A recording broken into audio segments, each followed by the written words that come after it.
আল্লাহ তাআলা বলছে, দুনিয়াবাসী, আমার সবচেয়ে কলিজার টুকরা বন্ধু, আমার সবচেয়ে প্রিয় রসুল, আখিরি নবী, আমার বন্ধু, আমার হাবিব রসুল আকরাম সাল্লাল্লাহু আলাইহি ওয়াসাল্লাম, তাকে দিলাম তোমার জন্য।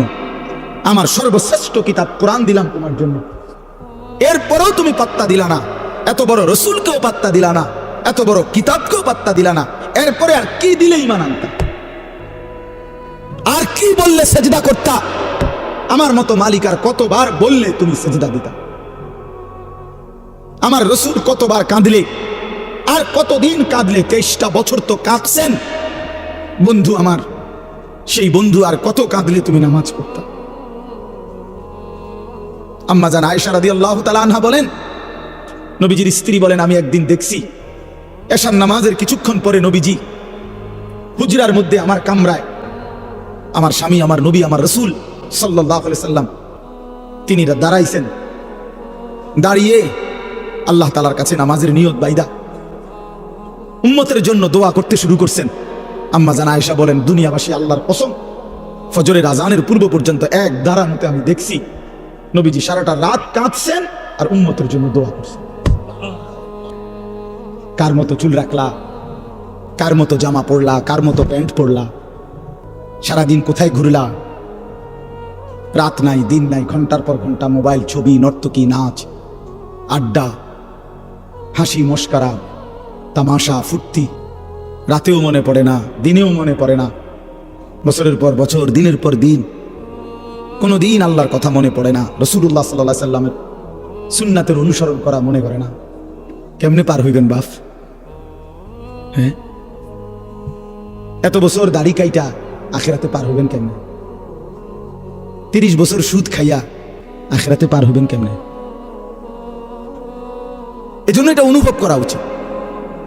রাসূলুল্লাহ সাল্লাল্লাহু আলাইহি সাল্লাম সরাসরি তাফসীরে আছে, আমরা পড়ছি বাবা, আল্লাহ তাআলা যেদিন নবীকে বলছেন, বন্ধু আপনার সামনে আমি আপনার উম্মতের আমলনামা খুলব, এই কথা নবী যখন শুনছেন, আল্লাহ নবী সাল্লাল্লাহু আলাইহি ওয়াসাল্লাম অঝরে কাঁদছেন। কেন কাঁদছেন? মুহাদ্দিসিনে কেরাম বলে, নবীজি চিন্তা করছে, ভাবতেছিলেন, হায় আমার উম্মতের আমলনামা যদি আমার সামনে খুলে আর আমি যদি দেখি পৃষ্ঠার পর পৃষ্ঠা গুনাহ নাফরমানি, আমি সেই চেহারা আমার মালিকের সামনে কেমনে দেখাবো? আমি কেমনে বলবো সর্বশ্রেষ্ঠ নবীর উম্মত এমন নাফরমান কেমনে হয়? বুঝেন নাই? মুমিন তাকে বলে, মুত্তাকি তাকে বলে, জান্নাতি বান্দা তাকে বলে, মুসলমান তাকে বলে। আল্লাহ তাআলা বলে যে আখিরাতকে ইয়াকিনের সাথে বিশ্বাস করে, ভাষা ভাষা না, ধারণা না, আখিরাত তার ইয়াকিন। আগুনে লাগলে পুড়ে যায়, এটা আমাদের ধারণা না, ইয়াকিন। কথা বুঝেন নাই আমার? আগুনে পুড়ে যায়, আমরা সবাই ইয়াকিন বিশ্বাস করি। এটা পানিতে ডুবে যায়, এটা আমাদের ইয়াকিন, এটা ধারণা না। মানুষে তো কয় আগুনে বলে ফুরে যায়, মনে ফুরেও হইতেও পারে, এমনি মানুষে কয় এটা। তো আল্লাহ তাআলা বলেন, বান্দা আখিরাতের ব্যাপারটা তুমি এই মনে করো না যে আরে হুজুররা তো কয়, বারবার কয়, মনে হইতেও পারে, হইতেও পারে। হ্যাঁ, এটারই আখিরাত না। মৃত্যু মানে সমাপ্তি নয়, মৃত্যু মানে এন্ড নয়, মৃত্যু মানে সমাপ্তি না, মৃত্যু মানে স্থানান্তর, মৃত্যু মানে ইন্তেকাল।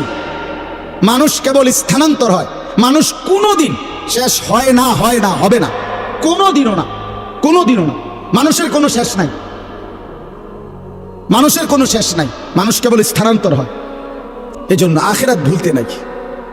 যে আখিরাত ভুলে যায়, মৃত্যুকে ভুলে যায়, আল্লাহ কসম, এটা বোঝা উচিত। আমিও, আপনিও, বাবারাও, নওজোয়ানরাও, পর্দার আড়ালের মা বোনরাও, আখিরাত ভুলে গেলে মুসলমান থাকে না। পরকাল যার জেহেন থেকে সরে গেছে, যার ধ্যানে, চিন্তায়, চেতনায়, চলাফেরায়, উঠা বসায়, লেনদেনে আখিরাত, আখিরাতের বলতে কিছুই তার মনে নাই, তারে মুসলমান বলে না। আখিরাত ভুলে গেলে এক মানুষের অপরাধ বেড়ে যায়, এক মানুষের বন্দিগি ছুটে যায়। কেন নামাজ পড়ে না? আখিরাত মনে না। কেন চুরি করে, জিনা করে, ব্যভিচার করে, মদ খায়, জুয়া খেলে? কেন সারা রাত যুবক সারা রাত উলঙ্গ ছবি দেখে, নর্তকীর নাচ দেখে, জিনা ব্যভিচারের দৃশ্য দেখে? মুসলমানের বাচ্চা হইয়া কোনোদিন খোদার 365 দিনের একটা বছরে কোনোদিন ফজরের নামাজ পড়ে না। মুসলমানের বাচ্চা এত বড় জানোয়ার কেন হইল? মুসলমানের ঘরে জন্ম নিয়া এত বড় হাইওয়ান কেমনে হইল? এক মহিলা 30 বছর ধরে বেপর্দা, মুসলমান হওয়ার পরও কেমনে হইল?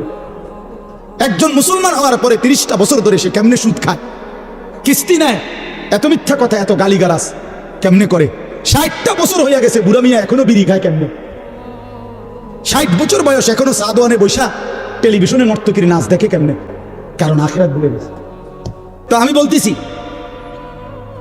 আখিরাতকে যদি কেউ ভুলে যায়, আর অল্প একটু আমার কথাটা শুনেন, আখিরাতকে কেউ ভুলে গেলে, যুবক ভাই তোমরাও শোনো ভাই, আখিরাতকে ভুলে গেলে সে আর মুসলমান থাকে না। মানুষ আখিরাতকে ভুলে গেলে মানুষ জানোয়ার হয়।